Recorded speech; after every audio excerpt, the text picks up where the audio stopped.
Hey everyone, it is Chrissy here with Wellspring Property Management. I don't know what that was all about. All of a sudden I clicked the button and a hair just like flew right in front of my face. But anyways, we're going to get moving on. So here's the thing. I had the sweetest phone call from an owner just a few minutes ago. They are moving out of the area and they don't know if they want to sell or rent their house. And they've had renters in other houses before, but this one they're just kind of a little afraid of finding a bad tenant. I guess they had some bad experiences before and they're just a little nervous on having to deal with that again. So I gave them 5 tips to avoid nightmare tenants, and I thought I would share them with you guys as well.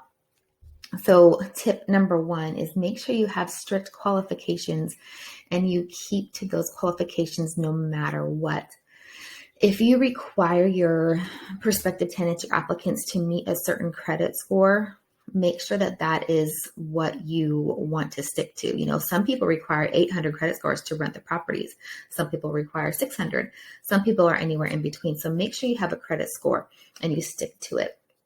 Make sure you have income qualifications such as 3 times the monthly rent in order to qualify to rent the property. Other things to consider are eviction history, criminal history. Be careful with that. We'll shoot other videos on that one coming soon. So just make sure you have your qualifications, but don't violate any fair housing things. We have videos on that as well.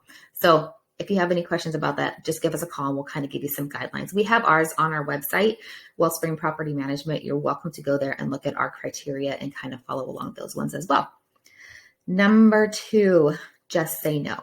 We know a lot of owners out there are big-hearted, tender-hearted, and they want to help out family and friends. One of the biggest things we say is just say no to family and friends. We know that they're going to tug on your heartstrings, and you don't want to be put in that position of, hey, they're not paying rent. They say they're going to get a job. They don't have a job, whatever the excuse may be. And you're like, you kind of want to let them live there, but they're not paying rent. So what are you supposed to do now? So just say no to family and friends. It's better to kind of keep that away from you if you possibly can. Number 3, always charge late fees. We know people have a lot of reasons why they can't pay late fees, and we say charge them anyway. The reason is fair housing issues. If you give tenant A waiver on the late fees, waiver on the late fees, and you don't give tenant B a waiver on the late fees, then that could be a fair housing issue. So always charge those late fees. Be understanding. Maybe you have a set policy for late fees and how you're going to handle those if they need to make extra payments or whatever, but just make sure you have that in writing and they know what that is, and it pertains to all tenants. Number 4, don't be the owner. Owning rental properties is a business, whether you own 1 or 100 or 1,000, it is a business and treat it as such. You're not the owner. You're not their friend. This is a business that you are running, and you need to be in that mindset anytime you're dealing with the property, anytime you're dealing with the tenants, whatever it may be. This is a business.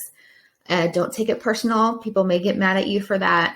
It's not personal. It's just is what it is. Once you treat it as a business, you can make decisions based on fact instead of feelings. And that is a big issue a lot of self-managing owners run into. And the last one, this is probably the biggest one.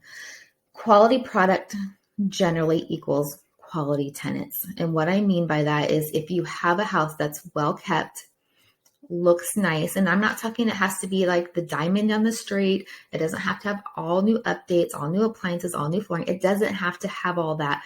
I mean, keep your properties nice. A quality property is going to attract a more quality tenant. If you keep your property in a lower class, like we class our properties A, B, C, D, if you keep your properties in a C or D status, you're probably going to attract those clients, those tenants who are not as responsible as some of those other ones. Now, with that said, I do have several owners who do have lower income properties.